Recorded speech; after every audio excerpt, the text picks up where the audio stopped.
Olá, boa noite a todos e todas, boa noite, doutor Arnaldo. Muito bom que esteja aqui conosco hoje. Boa noite, professora. Tudo bom? Obrigado pelo convite. Nada. Boa noite à equipe aqui do Contemp, Danilo, Thales, Boa noite, prof. Augusto também, né? Os extensionistas, né, do projeto Águida, né? E estamos aí para aí os alunos que são do LEA, eu estou vendo aqui alguns que conseguiu reconhecer, e também os alunos de contábeis, né? Que tem alunos do professor Valdério, e tem também alunos do professor, acho que tem também de professor Robério, né? Temos os dois. Então, vamos aguardando, né, que cheguem aqui para poder começar. Agora são 7 horas, mas como está. Oi, boa noite, Leandra. Acho que podemos esperar uns minutinhos, né? Uns 5 minutinhos. Estaria bem, doutora Arnaldo? Eu estou à disposição de vocês, professora. Certo. O que Ok. for melhor. Certo. Inclusive, deixa eu aproveitar e já esclarecer. Eu não sei, a senhora tinha me falado em um tempo de uns 40 minutos, alguma coisa assim, de exposição. Eu não sei qual é o costume de vocês. Eu não me importo se houver perguntas no meio da exposição. Eu não sei como é que vocês trabalham, tá? Eu gosto de ter mais interatividade, mas também se vocês quiserem que eu faça uma exposição de 40 minutos e depois tenha algum tempo para a gente poder fazer algumas perguntas, também pode ser. Mas também se quiser que a gente vá conversando ao longo desse tempo, não é problema nenhum para mim, tá?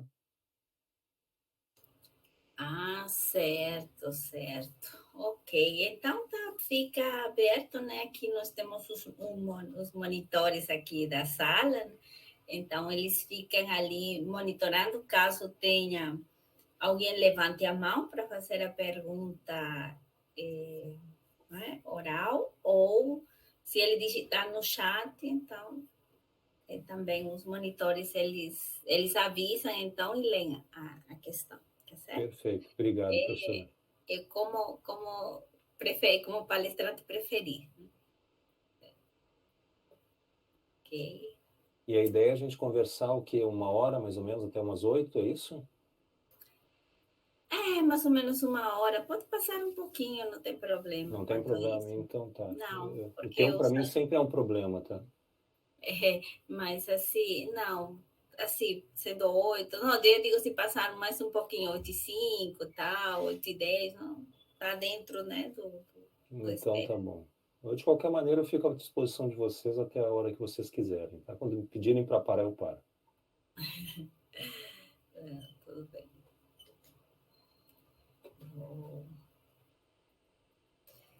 Ok. Então, vamos aguardar, e quando for aqui às 7h05, vamos dar início, né, às atividades. Então, vamos esperar um pouquinho que o pessoal está entrando, né, está chegando, e é isso.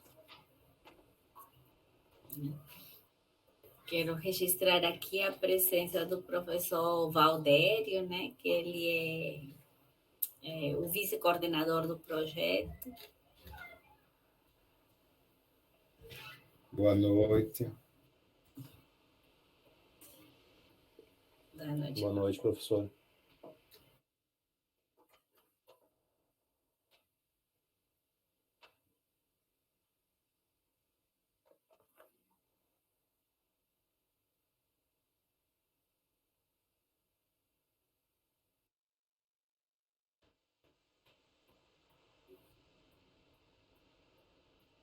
Só vou aproveitar de passar aqui mais uma vez aqui o link de uma pessoa que não conseguiu se inscrever. Só um instantinho.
Certo. Boa noite, Esther. É isso, o canal do YouTube, coloca aí, Danilo. Certo, aí eu queria saber também como é que está a distribuição, né? Quem tem Augusto que vai fazer a gravação, é isso? Já. Bem, e quem é que vai passar a frequência depois? Pode ficar tranquila, viu, professora? Pode ficar Danilo. tranquila que eu passo aqui. Tá certo. E os prints, para quem que vai tirar o print durante a palestra? Durante e depois, né? Pode deixar, professora, já estou fazendo. Tá certo. Isso, ok. Obrigada. Bem, então, boa noite a todos e todas. Só um instantinho, eu vou fechar aqui a porta.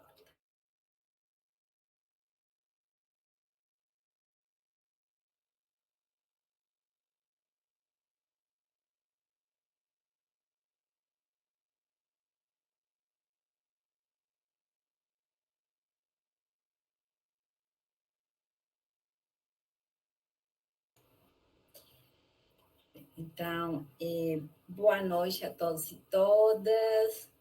Agradeço a presença de todos vocês. Eu queria começar historicizando um pouco de como é que esta atividade vem sendo desenvolvida, né, junto ao projeto Metodologias Contemporâneas em Contabilidade, o CONTEMP, que é coordenado por mim, e o vice-coordenador professor Valdério, que está aqui presente. E nós fazemos diversas atividades, né, enquanto extensão, procurando articular, né, a esse tripé, né, que é extensão, né, ensino também, né, principalmente para alunos do LEA e de ciências contábeis. Só um instante, tem que fechar de novo. Só um instante, eu vou fechar de novo.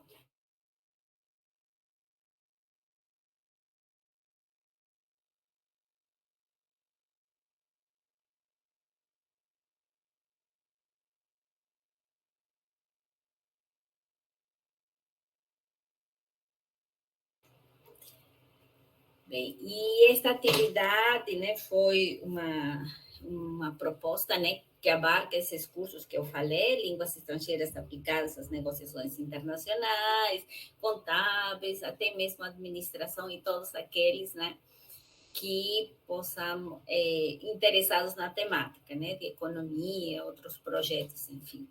E especificamente esta palestra, né, boa noite, Matheus, foi articulada, né, pelo professor Matheus, né, que é da área e também auditor aqui. Então, foi possível, né, mediante a articulação dele, de uma pessoa que esteja hoje disponível, que foi justamente o auditor Arnaldo, que está aqui hoje conosco. Valder e Matheus, desejam dar alguma palavra?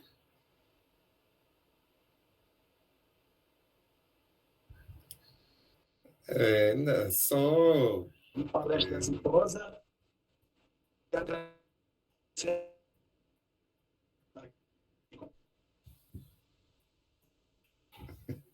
acho que deu problema no microfone de Matheus. Sim, travou. Não, desejar a todos uma boa palestra, né? Agradecer a presença do palestrante, Arnaldo. É um tema muito oportuno. Eu acredito que todos vão se inteirar mais desse tema, principalmente por a gente trazer, né, uma pessoa da área, uma pessoa que entende. Então, acredito que será muito proveitosa essa palestra, certo? Obrigada, Valdério. O som de Matheus tinha fechado, né? Certo, ok, Matheus. Bem, se você quiser, se tua conexão está melhor, quiser falar, senão você coloca no chat, se você quiser. Porque às vezes a conexão acaba dificultando, né? Ok, obrigada, Matheus. Bem, eu queria agradecer mais uma vez a disponibilidade, né, do auditor Arnaldo de estar aqui conosco esta noite. Queria dizer que ele tem uma graduação em engenharia elétrica, né, e em direito, também tem 2 graduações pela Federal do Rio Grande do Sul, a UFRGS, e também tem especialização, né, em direito tributário e em mercado de capitais. Atualmente ele é membro titular do Conselho Administrativo de Recursos Fiscais, né? E aí então eu passo a palavra, caso deseja complementar o seu currículo e esteja, né, já para iniciar a atividade da palestra. Muito obrigada pela sua disponibilidade. Obrigado, professora Vitória, obrigado, professor Valdério, Matheus, que é meu colega na Receita, né? Como a professora adiantou, sou auditor fiscal da Receita Federal do Brasil, já faz algum tempo, eu entrei no concurso de 96 e tomei posse lá no final de 1997, eu estou completando 25 anos de Receita agora, e eu atuei na Receita, eu tenho atuado todo esse tempo dentro da aduana brasileira.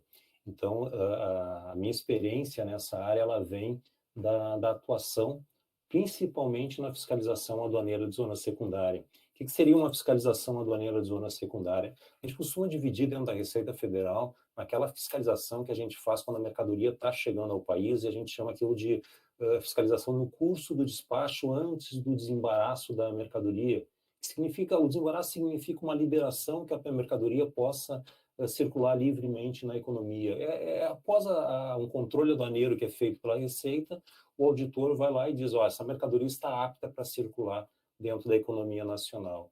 E depois que essa mercadoria ela é liberada para tanto, é possível que no prazo de 5 anos a Receita vá até o importador e verifique se aquilo que foi declarado lá no momento do registro da declaração de importação, se aquilo efetivamente corresponde à realidade dos fatos. Isso é o que a gente chama de fiscalização aduaneira de zona secundária, alguns chamam de fiscalização aduaneira pós-desembaraço da mercadoria. Eu, grande parte do tempo que eu atuei na Receita Federal, eu atuei vinculado a essa atividade de fiscalização aduaneira de zona secundária ou fiscalização aduaneira pós-desembaraço. Eu já faz 2 anos que eu estou atuando no Conselho Administrativo de Recursos Fiscais, que é um órgão de julgamento administrativo, que ele não está dentro da Receita Federal, ele está subordinado ao Ministério da Economia, e ele é um órgão paritário, onde metade dos julgadores são representantes da Fazenda Nacional, ou seja, são auditores fiscais, e metade dos julgadores são representantes da sociedade, representantes dos contribuintes. Então, as confederações indicam julgadores para atuar nesse Conselho Administrativo de Recursos Fiscais. E o que a gente faz lá é julgar em 2º grau administrativo os processos administrativos fiscais. Faz 2 anos, então, que eu tenho atuado nessa área e eu julgo, basicamente, além de processos aduaneiros, eu julgo também alguns processos relacionados com PIS, COFINS, IPI e outros tributos federais. Porque não existe uma turma que julgue somente processos aduaneiros, ele está dentro de um bolo com outros processos. A professora Vitória tinha me falado que o interesse de vocês é saber um pouquinho mais sobre as importações. E eu preparei alguns slides que eu acho que dá para a gente direcionar nesse caminho, se é que eu entendi bem o pedido da professora Vitória, e se eu não entendi, me desculpem, tá? Por isso que eu já coloco para vocês. A ideia é a gente ir conversando.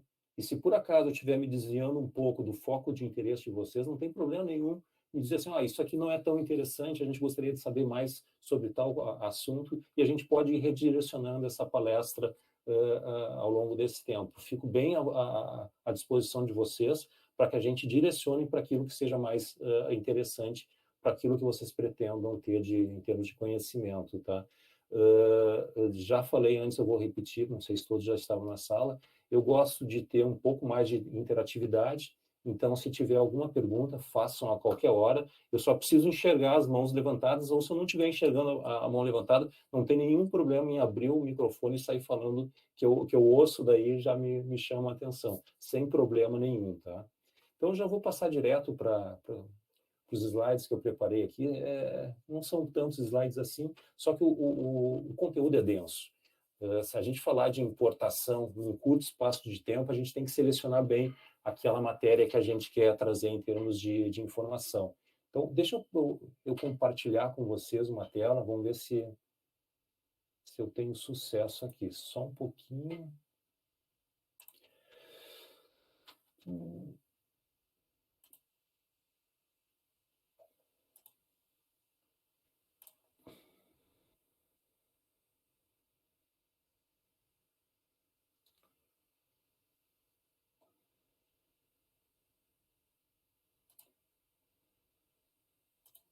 Todos conseguem ver a apresentação? Sim, estamos bem. Então tá. Então deixa eu fazer um disclaimer inicial. Eu estou vinculado à Secretaria da Receita Federal do Brasil. Eu também estou vinculado ao CARF, que é um outro órgão do Ministério da Economia. E eu preciso fazer o disclaimer inicial que qualquer posição que eu venha trazer para vocês aqui não é uma posição oficial, por óbvio, nem da Receita, nem do CARF. Tá? Essa é uma posição minha. Algumas vezes pode ser que eu defenda algumas posições acadêmicas que eu não necessariamente posso defender atuando na Receita Federal ou no Conselho Administrativo de Recursos Fiscais. Então, fica bem claro que essa é uma posição minha, a interpretação que eu faço dessa matéria, para efeitos acadêmicos. Tá? Antes da gente começar a falar de importação, eu só preciso fazer bem rapidamente uma pequena observação, que quando a gente lida com a Receita Federal, a gente tem duas áreas bem distintas dentro da Receita Federal. A gente tem uma área que está mais voltada para a arrecadação de tributos, que é toda aquela parte que trata dos tributos internos, imposto de renda, PIS, COFINS, IPI, toda aquela parte da tributação interna, que tem um objetivo maior de arrecadar tributos justamente para poder suprir o Estado com as necessidades que ele tem para poder investir naquilo que ele tem que investir. E a gente tem uma outra área dentro da Receita Federal que também é bem importante e que poderia não estar. Na verdade, é uma opção que o país fez por juntar essa parte tributária com essa parte aduaneira, que ela não necessariamente ela tem uma finalidade arrecadadora. Quando a gente lida com tributos sobre o comércio exterior, principalmente o imposto de importação, imposto de exportação, o objetivo não é arrecadar tributos para o país. Já foi no passado. A gente já teve o imposto de importação como sendo a maior fonte de renda de arrecadação lá no início do século passado. Agora, hoje em dia não é mais. Hoje em dia, tanto que o tributo aduaneiro, ele tem dentro dele a questão da extrafiscalidade. Eu não preciso esperar o ano seguinte para poder aumentar o tributo, para instituir o tributo. Eu posso fazer isso dentro do meu próprio ano corrente. Porque a ideia do tributo aduaneiro não é arrecadar dinheiro para o país. A ideia do tributo aduaneiro, principalmente imposto de importação e imposto de exportação, é que ele tem um caráter regulatório. Se eu quero que determinada mercadoria entre mais no país, eu baixo o imposto de importação. Se eu quero que essa mercadoria entre menos, eu elevo o imposto de importação. É claro que eu não tenho, quando eu falo o país, né? O Brasil não tem uma liberdade para aumentar o imposto de importação e de exportação de forma indiscriminada. Existe um limite. O país é signatário do GATT, do Acordo Geral de Tarifas e Comércios. E dentro desse acordo existe uma limitação. O máximo que a gente pode instituir de uma alíquota do imposto de importação é 35%. Também a gente tem uma limitação para uma alíquota do imposto de exportação. A alíquota máxima do imposto de exportação que a gente pode ter é de 150%. Pode parecer elevado, e se a gente for olhar a nossa legislação, a gente vai ver que grande parte, quando eu falo grande parte, é 90 e tantos por cento das mercadorias, a alíquota do imposto de exportação ela é zerada, porque a ideia do país não é exportar tributo, a ideia é a gente ter uma desoneração da carga tributária na exportação para que a gente possa está mais inserido dentro do comércio internacional. Agora, tem algumas situações que justificam, por exemplo, uma alíquota de 150%. Por exemplo, uma exportação de cigarro para o Paraguai. Se o Brasil exporta cigarro para o Paraguai, a chance, e quando a gente exporta sem a tributação do IPI, sem a tributação do PIS, sem a tributação da COFINS, a chance que esse cigarro que saiu, e eu poderia falar de armas aqui também, tá? A chance de que esses produtos que vão para o Paraguai retornem para o país de forma irregular, de forma clandestina, e façam esse caminho simplesmente para burlar a tributação do mercado interno que a gente tem aqui no país é muito grande. Por isso que, para mitigar esse problema, naqueles países fronteiriços, o Brasil, em determinados momentos, estabelece uma alíquota de imposto de exportação de 150%. É justamente para desestimular essa exportação para os países vizinhos de uma mercadoria que pode retornar de forma clandestina para o país. Então, a ideia que a gente tem da aduana dentro da Receita Federal é muito mais uma aduana de controle aduaneiro do que propriamente de arrecadação. O tributo faz parte dos controles aduaneiros que podem ser estabelecidos, mas não é o principal.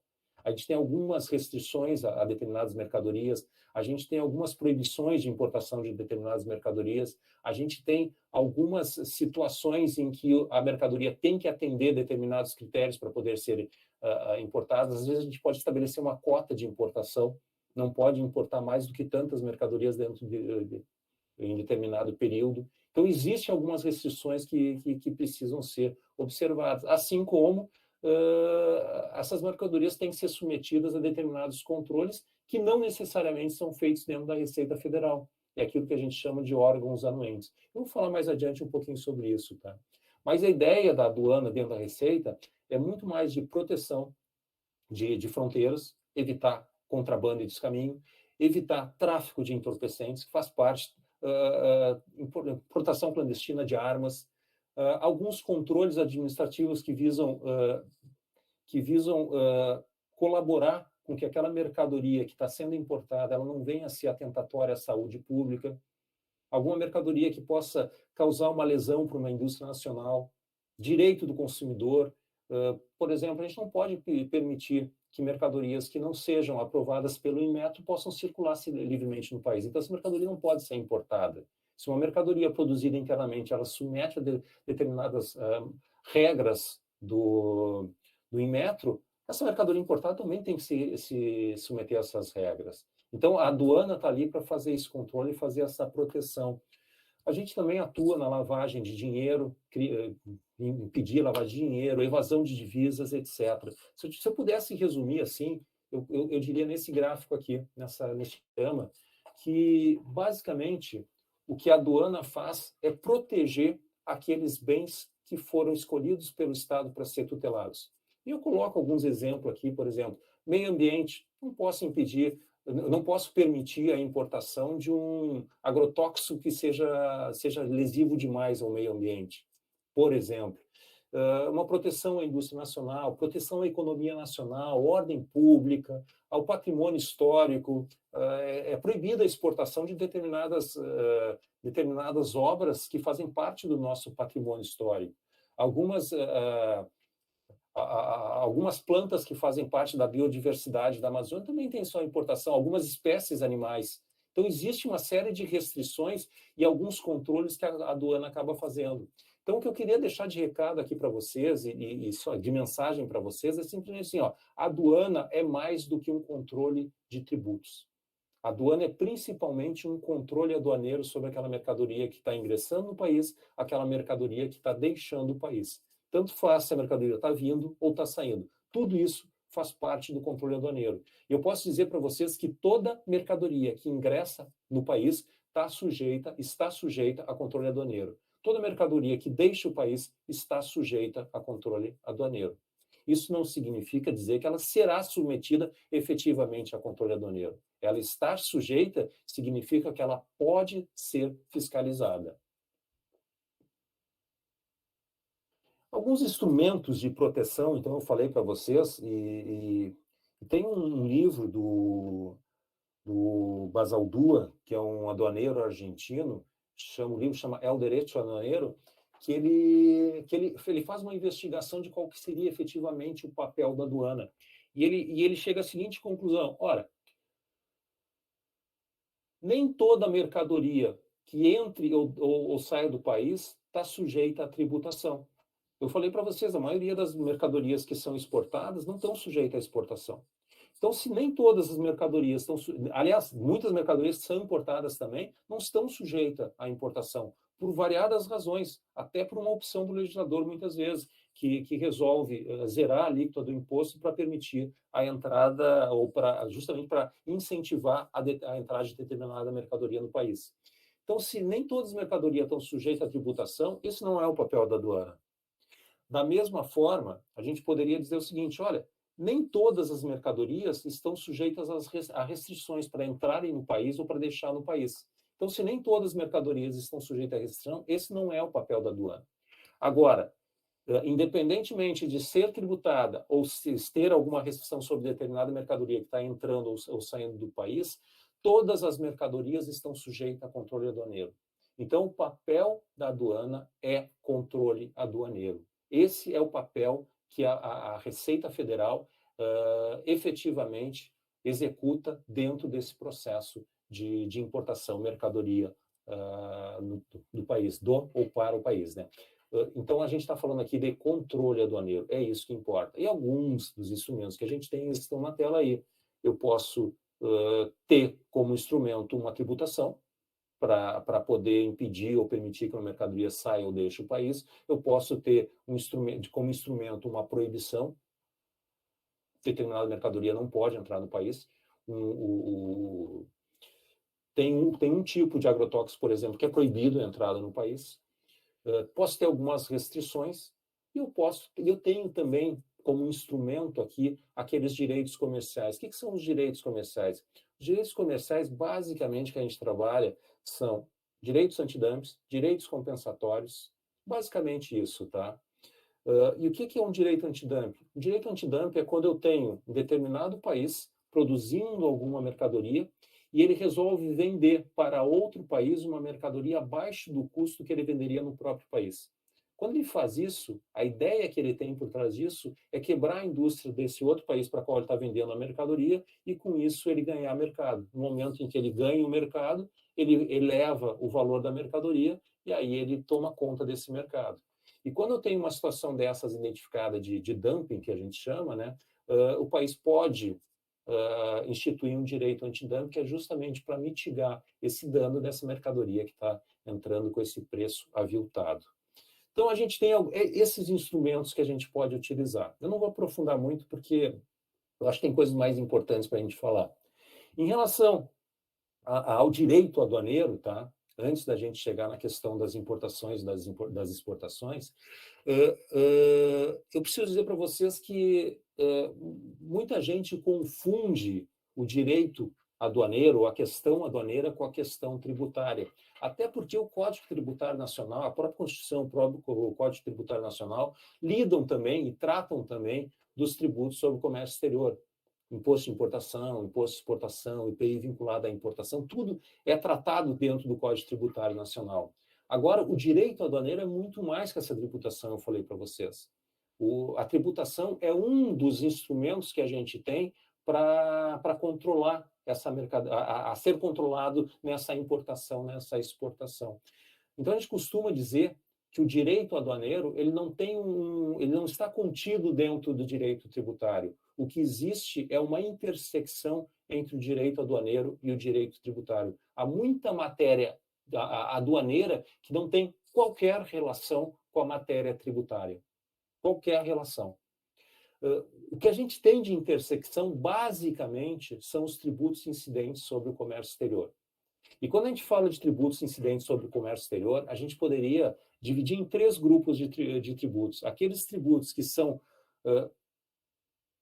eles são basicamente aduaneiros, ele tem uma origem fundamentalmente aduaneira, e aqui eu me refiro a imposto de importação e imposto de exportação, e que a gente chama de tributos reguladores. O que significa isso? Aquilo que eu já adiantei para vocês. A serventia desses tributos é para permitir ou impedir a entrada, saída de mercadoria de território, do território nacional. Se eu quero que mais mercadoria entre, eu baixo o imposto de importação. Se eu quero impedir a entrada de determinada mercadoria, aumento o imposto de importação, dentro daquele limite que eu falei para vocês, máximo 35%, de acordo com o Acordo Geral de Tarifas e Comércios. Então, esses são basicamente os tributos aduaneiros: imposto de importação, imposto de exportação. Eu tenho um segundo grupo, que seriam aqueles tributos niveladores. Eles são alguns tributos que estão vinculados à operação de comércio exterior, mas eles não estão vinculados por serem propriamente de comércio exterior, mas sim porque eu cobro aqueles mesmos tributos no mercado interno. Um exemplo disso seria o ICMS. Toda mercadoria que circula internamente no país paga ICMS. Por que a mercadoria que está vindo de fora não pagará esse ICMS? Então, a ideia de cobrar um ICMS na importação não é para arrecadar mais ou menos, é para dar o mesmo tratamento que eu dou para uma mercadoria nacional, eu dou para essa mercadoria que está sendo importada. O IPI também incide na importação. E ele incide porque incide no mercado interno. Uma mercadoria produzida aqui dentro do país, quando ela é vendida pelo produtor, quando ela sai do estabelecimento produtor, há uma incidência do IPI, Imposto sobre Produtos Industrializados. Então, a mercadoria que é industrializada lá fora e entra no país, também vai incidir o imposto dela para nivelar com o preço dessa mercadoria feita aqui no país. Vale a mesma coisa para a contribuição para o PIS, vale a mesma coisa para a contribuição do fim social, a COFINS. A ideia aqui são tributos niveladores, nivelar o custo do produto estrangeiro ao custo do produto nacional. Eu tenho uma terceira categoria de tributos que são incidentes sobre o comércio exterior, que são aqueles tributos que são devidos em função da operação interna necessária à importação. Eu estou falando aqui, por exemplo, de uma taxa Siscomex. Siscomex é o Sistema Integrado de Comércio Exterior que todo importador precisa utilizar para registrar uma declaração de importação. Para poder utilizar esse sistema, é cobrada uma taxa por cada DI que é registrada. Essa taxa do Siscomex, que é cobrada, ela é cobrada em função dessa atividade desenvolvida aqui no país. Está vinculada à atividade de comércio exterior, mas não é propriamente pela importação da mercadoria. Vale aqui um adicional de frete para a renovação da marinha mercante, a taxa do Siscarga também, que é o sistema de cargas que a gente utiliza. Então, são algumas taxas que são cobradas. O adicional de frete, na verdade, é uma CID, tá? É uma contribuição de derivação do domínio econômico. Mas são alguns tributos que são cobrados pela utilização desses sistemas internamente aqui. E, além disso, eu tenho dois, que eu já tinha comentado com vocês, os direitos compensatórios e o direito antidumping, que eles não são tributos, mas eles também podem ser cobrados, são direitos que podem ser cobrados sobre essas operações de comércio exterior. Se a gente for elencar os tributos que incidem numa operação de comércio exterior, resumidamente, tá? Se eu não esquecer de nenhum, acho que eu não vou esquecer, mas vamos lá. Imposto de importação, um imposto de exportação na saída da mercadoria do território aduaneiro, sempre terá também um IPI, uma contribuição para o PIS-PASEP, uma contribuição para o fim social, a COFINS também incide, o ICMS, que é um tributo estadual, além a CID combustíveis, na importação de combustíveis, que é uma contribuição de intervenção do domínio econômico, que também é cobrado porque é cobrado no produto interno aqui no país.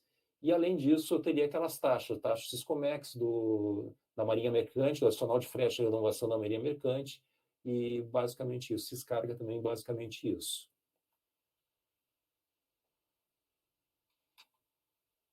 Em termos de legislação aduaneira, só para deixar bem pontualmente, bem rapidamente, a legislação aduaneira é muito esparsa no conjunto normativo. Eu não estou nem falando de instruções normativas, decreto, eu estou falando nível de lei mesmo. Tá? A gente tem uma legislação básica que a gente vai encontrar lá no Decreto-Lei 37 de 1966.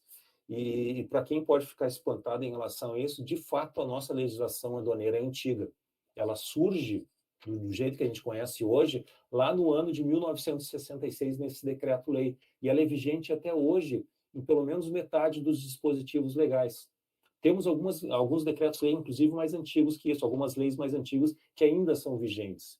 A gente tem um segundo diploma legal que é bastante importante, que é de 1976, que é o Decreto-Lei 1455, que trata, entre outras coisas, da pena de perdimento da mercadoria. E a gente tem várias hipóteses na legislação aduaneira que apontam para uma pena de perdimento da mercadoria na importação e algumas na exportação também. O Decreto-Lei 1578-77 trata basicamente da exportação, e aí vou citar bem assim, bem en passant, a MP 2158 tem artigos importantes relacionados com a importação de mercadorias, Lei 10.637 de 2002, Lei 10.833 de 2003, Lei 12.350 de 2010, Lei 12.815 de 2013 trata do porto organizado. Então, assim, ó, tem mais algumas dezenas de leis que às vezes tem 1 ou 2 artigos, um pouco mais, que tornam essa legislação realmente muito esparsa. Por que eu trouxe esse conjunto todo de leis aqui, tá? Porque a gente tem um decreto, e aí é decreto mesmo, tá? O decreto do presidente, é o decreto 6759 do ano de 2009, que a gente conhece como regulamento aduaneiro. E a ideia desse regulamento aduaneiro são duas. A primeira é regulamentar algumas questões que a lei traz e que não deixa tão claro assim. E segundo, ele tem uma proposta de compilar toda a legislação aduaneira. A ideia é que todas essas leis, de alguma forma, estejam representadas dentro do regulamento aduaneiro. Eu digo que a ideia porque a gente tem um pequeno problema, que esse regulamento aduaneiro, a última atualização dele é de 2013. Então, tem algumas leis posteriores que ainda não constam dentro do regulamento aduaneiro, e a gente tem algumas leis que estão no regulamento aduaneiro, mas que já foram revogadas de alguma forma, e não tem mais vigência. Então, apesar do regulamento aduaneiro ter essa proposta de ser um instrumento normativo atualizado, justamente para facilitar o operador do comércio internacional, a partir de um único instrumento normativo, enxergar onde é que estão as leis que efetivamente se aplicam sobre o comércio exterior, ele tem esse probleminha que ele está desatualizado, tá? Não que ele não tenha uma versão nova, ele só não foi publicado ainda. Infelizmente, esperamos que em breve a gente tenha uma atualização. Eu faço parte da atualização desse grupo aqui do regulamento aduaneiro, junto com alguns outros colegas. Também não é exaustivo esses acordos. Há vários acordos internacionais que o país é signatário que a gente deve observância, a gente precisa observar, e alguns são fundamentais para a nossa operação do dia a dia. Um deles é o Acordo de Valoração Aduaneira. Valor aduaneiro é a base de cálculo do imposto de importação. Então, toda mercadoria, quando ela é importada e ela se submete a um regime de tributação comum, e eu já vou falar o que são regimes de tributação, eu preciso estabelecer um valor aduaneiro que vai ser a base de cálculo do imposto de importação. Quando eu estou tratando de imposto de exportação, o conceito é um pouco diferente, não é valor aduaneiro. O conceito é um conceito de preço normal, é o preço que uma mercadoria alcançaria em determinado momento no tempo, em determinado lugar do espaço, e a partir disso eu estabeleço a base de cálculo do imposto de exportação para aquelas poucas mercadorias que estão sujeitas a pagamento desse imposto. Agora, na importação, é fundamental que a gente observe esse acordo de valoração aduaneira. E ele é um acordo internacional que ele surge dentro do ambiente do GATT, lá, do Acordo Geral de Tarifas e Comércios, e ele surge justamente para dar mais transparência e dar uma segurança jurídica para o importador, que ele não vá ser tributado de forma que para ele seja uma surpresa. Então, a partir do momento em que eu tenho regras para estabelecer o valor aduaneiro, ficou muito mais seguro, dá muito mais segurança jurídica para aquele importador em trazer a mercadoria e saber qual vai ser a base de cálculo do imposto. E a primeira regra de valoração que a gente tem nesse acordo de valoração aduaneira é que o valor aduaneiro é o preço efetivamente pago a pagar pela mercadoria. Basicamente é isso. Se ficar demonstrado que aquele importador pagou X pela mercadoria, é sobre esse X que a tributação vai ser vai ser estabelecida. A gente tem um outro acordo internacional que faz parte também da determinação do valor, determinação do tributo a ser pago numa importação, que é aquela Convenção Internacional sobre o Sistema Harmonizado. É isso que a gente conhece como a base da nossa nomenclatura comum do Mercosul, que é onde a gente vai classificar as mercadorias, tanto para importação quanto para exportação.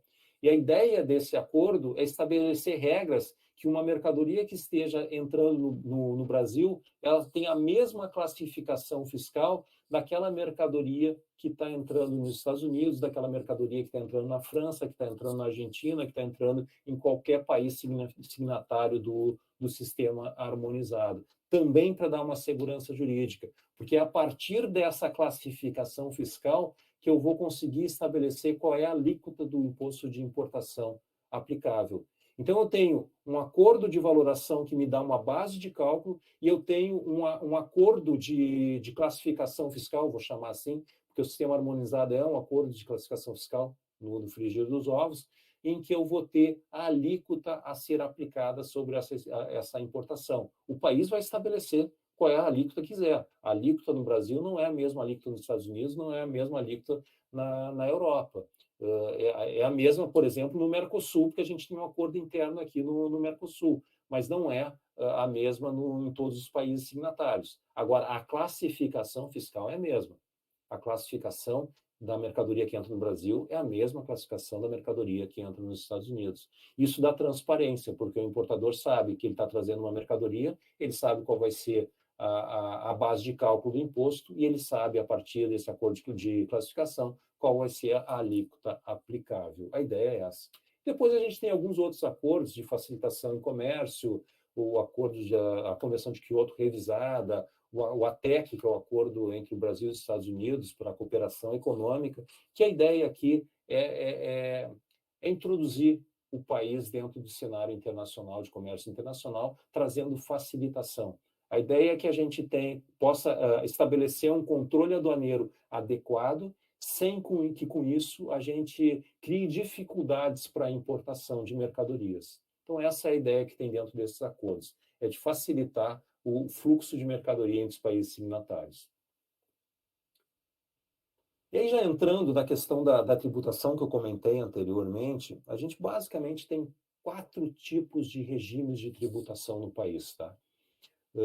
O primeiro deles é aquela mercadoria que está sendo importada, que o importador, quando a mercadoria chega aqui no Brasil, ele vai lá, registra uma declaração de importação, submete essa mercadoria a controle aduaneiro e vai pagar os tributos a partir de uma classificação da mercadoria, a partir de uma base de cálculo estabelecida a partir do valor aduaneiro dessa mercadoria. E aí ele vai aplicar a alíquota sobre a base de cálculo e vai cobrar os tributos. É basicamente isso que a gente tem em termos de regime de tributação comum. Queria falar alguma coisa?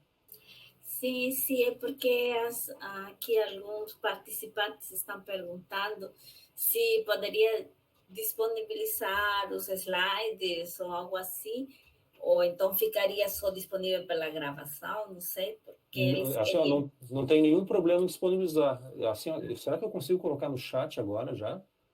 Ou eu faço o seguinte, professora, encerrando aqui, eu lhe mando por e-mail e a senhora faz a distribuição, pode ser? Sim, encaminhamos, sem problema. Então tá ótimo, obrigado, hein? Então, estava falando do regime de tributação comum, é esse regime em que a mercadoria é submetida a controle aduaneiro por meio do registro de uma declaração de importação, é calculado a base de cálculo a partir do valor aduaneiro e é estabelecida uma alíquota a partir da classificação fiscal dessa mercadoria. Alíquota sobre a base de cálculo, calcula o imposto de importação e vai lá e cobra o imposto de importação. Nesse regime de tributação comum, além desse imposto de importação calculado dessa forma, tem também a incidência do IPI, que eu calculo sobre o valor da mercadoria mais o imposto de importação, incide também o ICMS, incide também o PIS, PASEP e a COFINS. PIS, PASEP e a COFINS também eu cobro sobre o valor aduaneiro da mercadoria. É a mesma base de cálculo do imposto de importação, é a base de cálculo dessas contribuições para o PIS/PASEP e da COFINS também. Então, esse é o regime de tributação comum. Agora, eu tenho algumas outras formas de tributar a mercadoria no país. Por exemplo, e talvez vocês já tenham tido a oportunidade de ser tributados em relação a isso, aquela importação que eu faço pelos Correios. Eu entro lá no site do AliExpress, peço para vir determinada mercadoria para o país, ela chega pelos Correios. Muitas vezes ela vai sofrer uma tributação. Aquele regime de tributação na importação pelos Correios, ele foge um pouco da regra desse regime de tributação comum, porque nesse caso não é feita uma classificação de uma mercadoria. Eu não tenho estabelecimento de uma base de cálculo para estabelecer uma alíquota a partir de uma classificação de mercadoria. O que se utiliza é uma alíquota padrão, única, de 60% sobre o valor dessa mercadoria. Essa é a tributação que a gente chama de tributação simplificada ou RTS. Alguns vão dizer, puxa, mas parece muito maior essa tributação do que eu vá lá e registre uma declaração de importação e estabeleça um valor aduaneiro e classifique a mercadoria e aplique a alíquota dessa mercadoria na qual eu classifiquei sobre esse valor aduaneiro estabelecido e calculo o tributo. Aparentemente, sim. Só que a gente tem que levar em consideração que quando eu estou submetendo uma mercadoria ao regime de tributação simplificada, há uma isenção dos outros tributos. Então, na tributação simplificada, a alíquota é de 60% a título de imposto de importação. Mas esse produto ele não vai pagar o IPI, ele não vai pagar o PIS, a contribuição para o PIS, e não vai pagar a COFINS. Vai pagar o ICMS, tá? E paga o ICMS porque o ICMS não é um tributo federal. E aí os estados não abrem mão dessa tributação. Numa importação pelos Correios, além dos 60% que eu aplico sobre aquela mercadoria importada, aplica também a alíquota do ICMS. Isso quer dizer que a mercadoria, no final das contas, paga quase 100%, ou um pouco mais, dependendo da alíquota do estado, a título de importação. II mais ICMS. É bem verdade também que existe uma isenção para essa importação. E até tem uma discussão que já faz algum tempo, e a Receita, nos últimos tempos, apesar de não concordar necessariamente com a interpretação que alguns juízes têm dado para a matéria, na prática, a gente consegue observar que até $100 na importação, até $50 na importação, até $100 na importação, via de regra, não está sofrendo tributação, tá? Mas isso não é o que a legislação aduaneira diz. O que a legislação aduaneira diz em termos de isenção, e isso está numa portaria do ministro da Fazenda, hoje ministro da Economia, que diz que até $50, quando a mercadoria encaminhada de pessoa física para pessoa física, não sofreria tributação. Mas aí tem um decreto mais antigo que alguns fazem uma interpretação que isso deveria ser $100 e não tem essa limitação de ser pessoa física para pessoa física. Por isso que grande parte das vezes a gente vai observar que as mercadorias não são tributadas nas operações de importação pelos Correios. Lembrando também que já faz alguns anos os Correios têm estabelecido uma taxa de R$15 em algumas situações dessas mercadorias que chegam pelos Correios. Enfim, esse é o regime de tributação simplificada.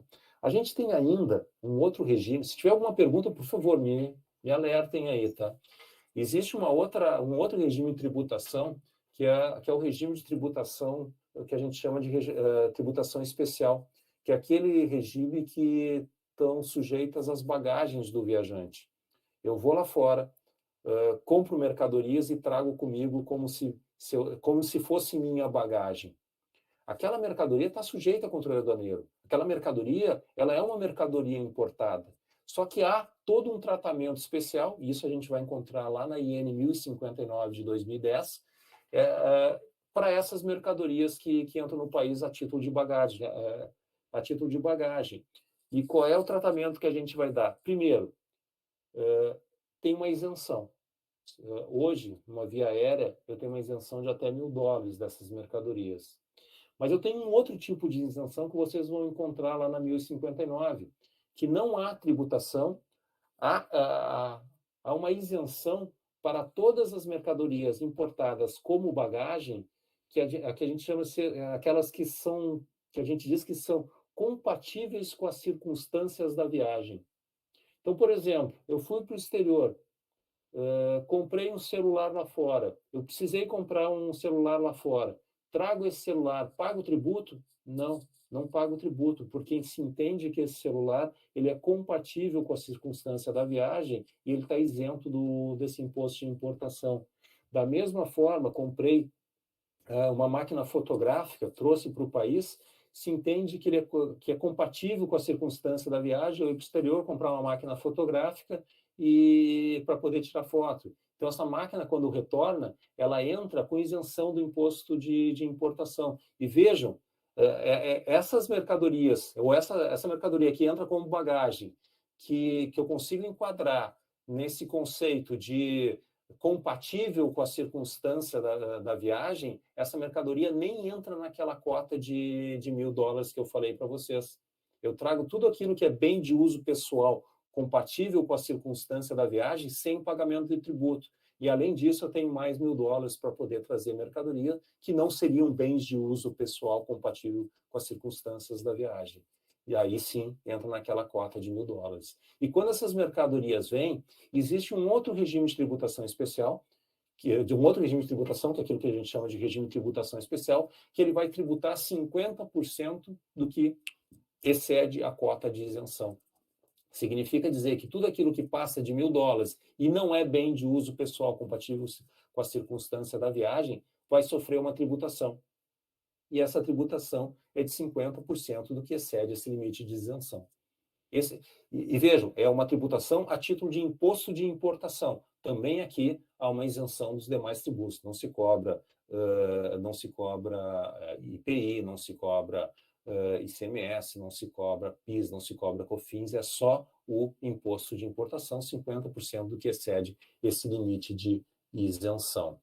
Uma coisa que a gente precisa ter um certo cuidado, levar em consideração, é que quando a gente está lidando com bagagem, a IN 1059 vai dizer o que é e o que não é bagagem. Porque só posso submeter a esse regime de tributação especial aquilo que pode ser enquadrado no conceito de bagagem. Se sair do conceito de bagagem, necessariamente essa mercadoria ela vai ter que ser submetida ao regime de tributação comum. Vocês já devem, talvez você já tenha ouvido falar em alguém dizer assim, é proibido ir no exterior e comprar pneu e trazer para o país. E eu vou dizer para vocês, não é que seja proibido. Pode ser se ir para o exterior e trazer um pneu para o país. A questão é que quando eu vou lá fora, por exemplo, peguei meu carro, fui até a fronteira com o Uruguai, passei a fronteira, troquei os pneus do carro, estou trazendo esse pneu importado para o país, eu posso fazer isso? Posso. Só que esse pneu que eu estou trazendo para o país, ele não entra no conceito de bagagem. Porque quando a gente vai na 1059, a gente vai ver que a 1059 ela faz um conceito de bagagem muito subjetivo. Mas ela é muito clara. Eu vi que alguém levantou a mão, já vou dar a palavra, tá? Ela é muito clara quando ela diz o que não é bagagem. E eu costumo, inclusive, dizer que o melhor conceito de bagagem que a gente pode encontrar na nossa legislação é bagagem é tudo aquilo que a IN 1059 não diz que não é. Se a IN 1059 diz que não é bagagem, aquilo não é bagagem. O resto é. E o que a IN 1059 diz que não é bagagem? Ela diz que não é bagagem. Os veículos automotores, basicamente os veículos, tá? Os veículos automotores, aí estou falando de automóveis, estou falando de aviões, estou falando de embarcações, e suas partes e peças. Como o pneu é uma parte de um veículo, eu não posso enquadrar um pneu como bagagem. Então, se eu comprar esse pneu lá fora e trouxer, não é que eu não possa trazer, eu posso. Eu só não posso trazer como bagagem. Isso significa dizer que eu vou ter que registrar uma declaração de importação, mesmo que seja uma declaração simplificada de importação, eu tenho que registrar. E aí eu vou ter que calcular o tributo da forma como é o regime comum, de tributação comum. Ou seja, classificar a mercadoria, ver o valor o valor aduaneiro e cobrar o tributo sobre essa mercadoria nesses termos. Quem é que levantou a mão? A Boa Guida? noite. Eu levantei a mão para ler uma pergunta no chat, a pergunta da Lauren, que seria: mais o regime de tributação comum é aplicado de forma residual? Tipo, quando não enquadra em nenhum dos outros tipos específicos, ele que é aplicado? E tem outra pergunta embaixo. A IN 1059/2010 incluiria mudança de país? Estaria sujeita à isenção? Vamos lá, se eu entendi, tá? Se o regime de tributação comum, eu diria que é o regime padrão. Basicamente, todas as mercadorias elas estão sujeitas à tributação e a gente, de cara, o regime geral seria o regime de tributação comum. Eu não diria que ele é residual, eu diria que ele é o geral. E significa dizer que os outros são especiais.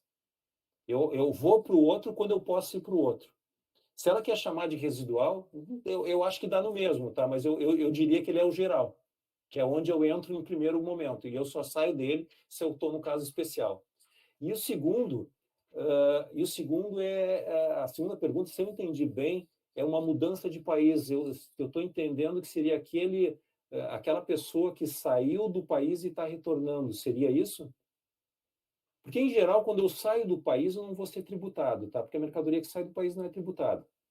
Então, não imagino que a pergunta seja para quem está deixando o país. Eu estou imaginando que a pergunta seja para quem está entrando no país. Se o estrangeiro vem... Mudança para o Brasil, por exemplo. Um estrangeiro que vem de mudança para o Brasil, por exemplo. Sim, o estrangeiro que vem de mudança para o Brasil, ele não vai pagar o tributo. Inclusive, um brasileiro que saiu do país e fixou residência lá fora, ficou um ano lá fora, quando ele retorna, ele traz a casa dele. Ele traz a casa dele, ele traz a geladeira, ele traz a televisão, ele traz os móveis, ele traz tudo com isenção. Isso é a mudança do brasileiro que retorna ao país. Só que tem que ter esse período de um ano para ele poder trazer essa casa dele para cá. Então, o estrangeiro também, quando vier, não vai pagar esse tributo, tá? É claro que tem algumas limitações. Eu não posso trazer, por exemplo, um automóvel. E eu não posso trazer porque existe uma proibição de se trazer um automóvel usado. É proibido importar automóvel usado. A não ser que seja automóvel de colecionador, mais de 30 anos, 80% original, aí eu posso trazer esse automóvel, mas aí como objeto de colecionador. Não sei se eu respondi a pergunta da Lauren. Ela colocou perfeito no chat. Tá, ok, então é isso, tá? E eu tenho um último regime de tributação, e isso é bem subsidiário, é muito pouco utilizado, e esse é um regime de tributação unificado que foi criado para tentar trazer para a legalidade aqueles camelôs que vão fazer compra no Paraguai. Então, existe todo um sistema de tributação diferenciado para quem vai até Foz do Iguaçu, e só vale para Foz do Iguaçu, lá no Paraguai, compra mercadoria em algumas lojas específicas do Paraguai, transporta essa mercadoria para o Brasil em alguns veículos cadastrados, e aí ele pode trazer determinadas mercadorias, determinados limites, e ele tem uma tributação unificada. O que significa uma tributação unificada? É uma alíquota única que compreende todos aqueles tributos que eu falei para vocês: imposto de importação, IPI, contribuição para o PIS e a COFINS. Tá? E isso muito pouca gente aderiu, porque o problema daqueles informais não é que eles... não é o pagar necessariamente um pouco de tributo. O maior problema deles é vir para a formalidade. E para ele poder se habilitar a utilizar esse regime de tributação unificada, a primeira coisa que eles têm que fazer é constituir uma microempresa, ser um microempreendedor individual, e aí no momento que eles fazem isso, eles se mostram, eles vêm para a formalidade, e isso gera uma resistência em alguns profissionais, vou chamar de profissionais dessa área, tá? De forma bem resumida, superando essa questão dos regimes de tributação, eu queria falar para vocês sobre algumas etapas de uma operação de importação, tá? Eu preciso dizer para vocês que antes de alguém pensar em importar uma mercadoria ou pensar em exportar uma mercadoria, a primeira coisa que essa pessoa tem que fazer é se habilitar na Receita Federal. Porque a Receita Federal, desde o ano de 2002, ela trabalha com uma ideia que só pode ou só deveria operar no comércio exterior pessoas que têm capacidade econômica e financeira para isso. A ideia é que empresas laranjas, empresas fantasma, não sejam impedidas de atuar no comércio exterior. E a gente teve um problema muito sério no passado que ainda não se resolveu por completo até hoje. Então, para operar no comércio exterior, a empresa tem que estar habilitada junto à Receita. E para isso tem uma instrução normativa, a instrução normativa 1984, que disciplina de que forma essa habilitação deve ser feita. A primeira coisa, a pessoa tem que ser habilitada. Uma vez habilitada para operar no comércio exterior, eu diria que uma segunda etapa desse processo é fazer uma negociação comercial, é saber o que eu vou importar lá de fora, é fechar um negócio com um exportador lá fora. Ou pelo menos alinhavar o negócio. Eu digo alinhavar porque antes de efetivamente trazer a mercadoria para o país, é preciso que essa pessoa se submeta a um controle administrativo para saber se ele pode ou não trazer essa mercadoria para o país. E aqui a gente tem uma etapa que eu chamo de controle administrativo.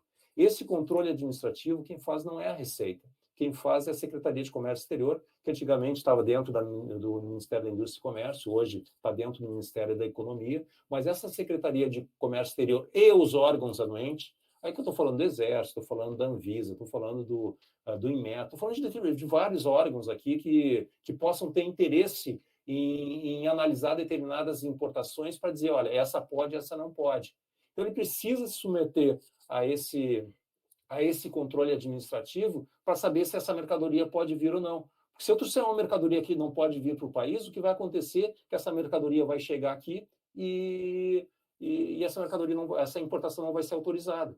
E esse importador ou vai ter que devolver a mercadoria lá para fora, ou vai ter que destruir aqui dentro, ou vai acabar perdendo a mercadoria para a União. Aí dependendo da situação em que ela vier. Bom, uma vez autorizada a vir essa... e outra coisa, nem toda a mercadoria precisa sofrer esse controle administrativo antes dela chegar no país. Tá? São algumas mercadorias que exigem esse tratamento antes de que essa mercadoria possa vir para o país.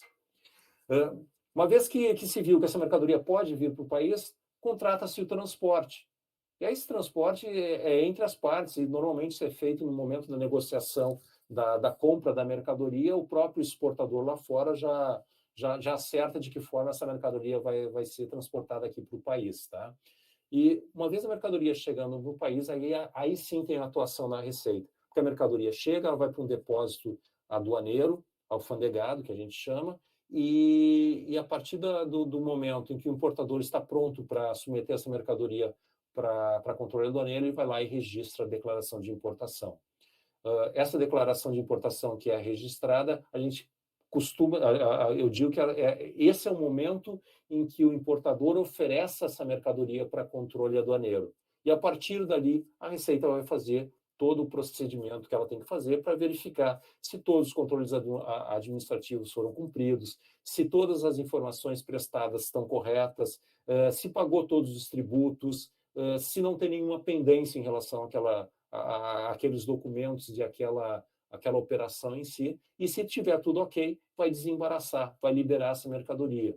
Liberar para quê? Para livre circulação na economia nacional. Eu tenho uma outra etapa que em algum momento pode ser feita, que seria o controle cambial, para saber se efetivamente aquela mercadoria foi paga, se o dinheiro foi remetido ou não. Esse controle cambial, em tese, é do Bacen, ou deveria ser do Bacen, só que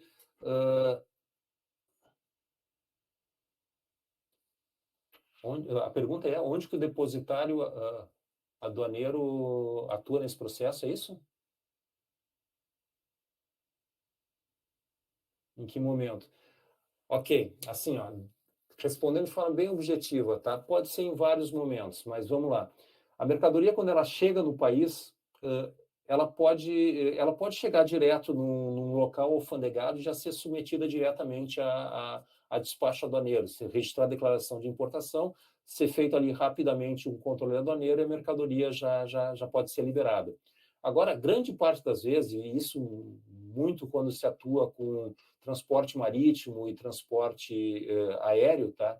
A mercadoria, quando ela chega no país, ela desce do navio, desce do avião, grande parte das vezes ela vai para um depósito alfandegado, e ali eu tenho um depositário, eu tenho um depositário que é responsável por aquela mercadoria. É nesse momento em que esse depositário atua. É na guarda dessa mercadoria até que essa mercadoria seja submetida, desde que ela chega no país, até que ela seja submetida a controle aduaneiro por meio do registro da declaração de importação.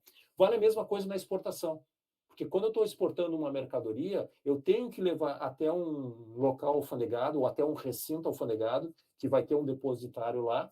Eu vou armazenar a mercadoria, vou ter todos os trâmites de exportação e, a partir do momento em que há a liberação, a mercadoria sai do país.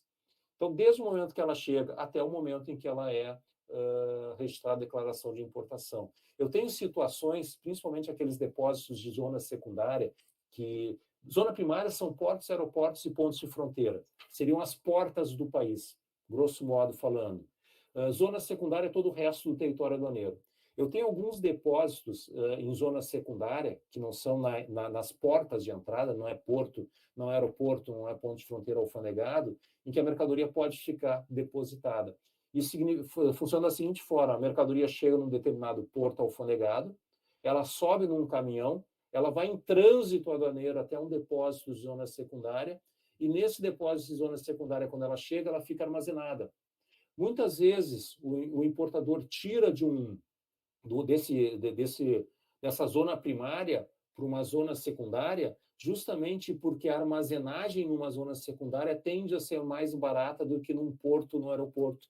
E aí ele leva para um local de zona secundária, sem contar também que o prazo de permanência de uma mercadoria numa zona secundária é mais estendido do que numa zona primária. Uma zona primária, a mercadoria pode ficar até 90 dias antes de ser considerada abandonada. Numa zona secundária, ela pode ficar até 120 dias.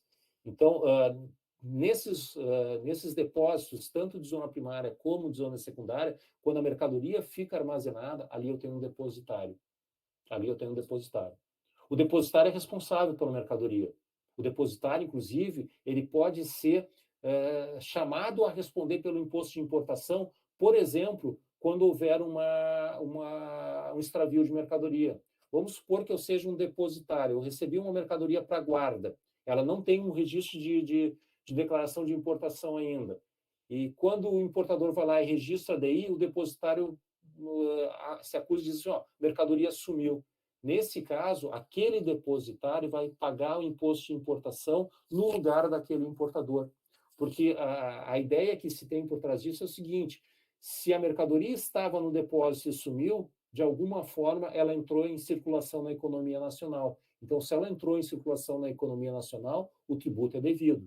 E quem é responsável pelo pagamento do tributo, por óbvio que não é aquele importador que confiou a depositar a mercadoria. Quem vai pagar esse imposto de importação é o depositário. E por óbvio também que esse importador que confiou depositar aquela mercadoria, ele também, aquele depositário, vai ser chamado civilmente para responder por aquela perda daquela mercadoria junto àquele importador.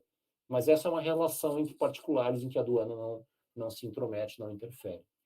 Então, só para completar esse quadro aqui, eu tenho também esse controle cambial, tá? Eu tenho esse controle cambial em que, em tese, é o Bacen que faz, mas tem, por algumas questões que, no passado, já há muito tempo, há mais de 15 anos, houve a possibilidade do exportador deixar o dinheiro lá fora e não trazer para o país quando ele fizesse uma exportação. O controle cambial ficou muito fragilizado dentro desse sistema. Mas ele existe, de alguma forma, seja por meio do Bacen, seja por meio da Receita, que também faz um controle em cima disso, para saber se aquela mercadoria foi paga e se houve aquela troca de moeda que foi aventada ali naquele processo de importação. E só para completar, eu sei, professora, que eu já passei do tempo, eu falei que eu ia me perder no tempo um pouquinho, tá?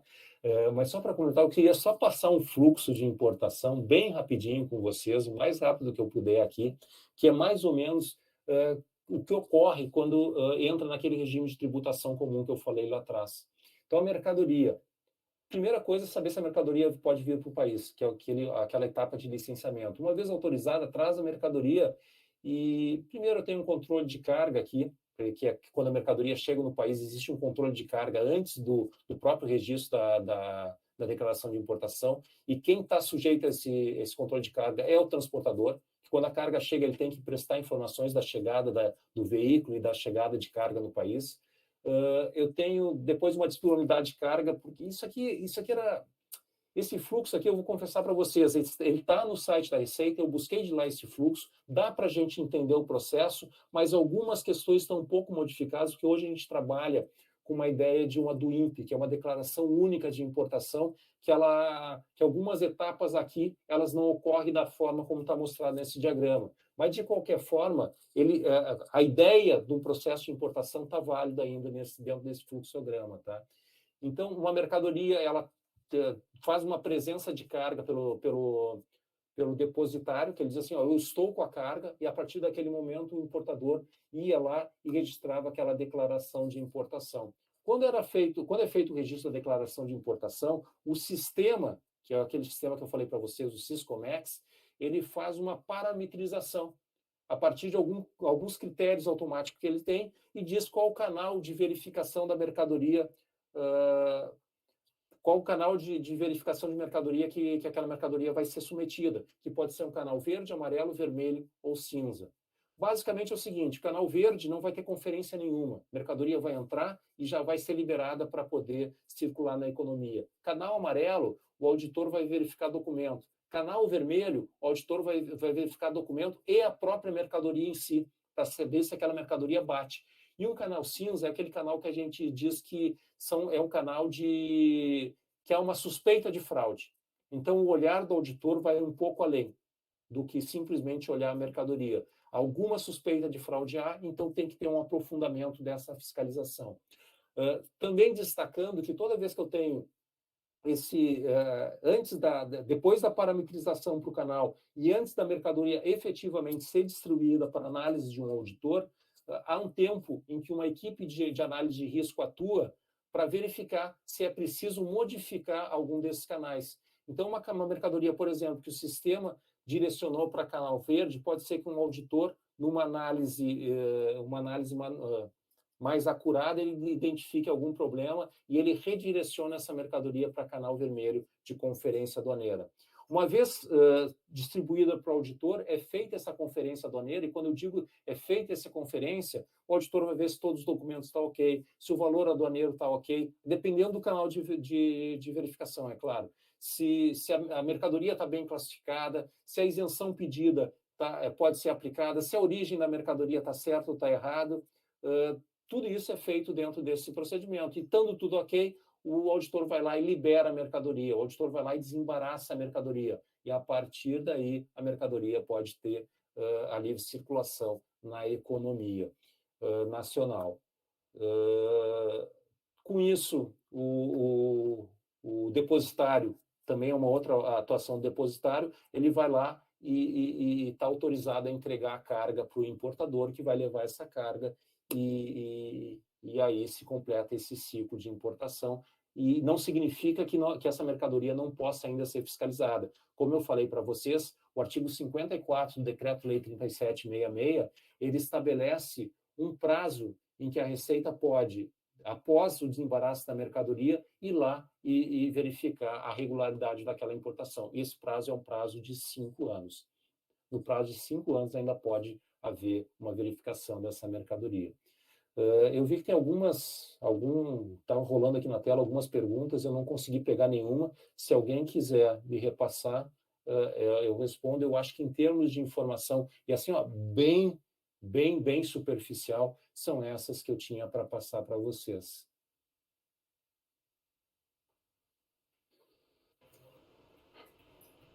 Certo, Leonardo. E desculpa a pressa, mas realmente, assim, o conteúdo é bastante extenso, assim, se a gente tivesse mais tempo para aprofundar, aprofundaríamos mais, professora. Mas espero, pelo menos, ter dado uma visão muito ampla da matéria, tá?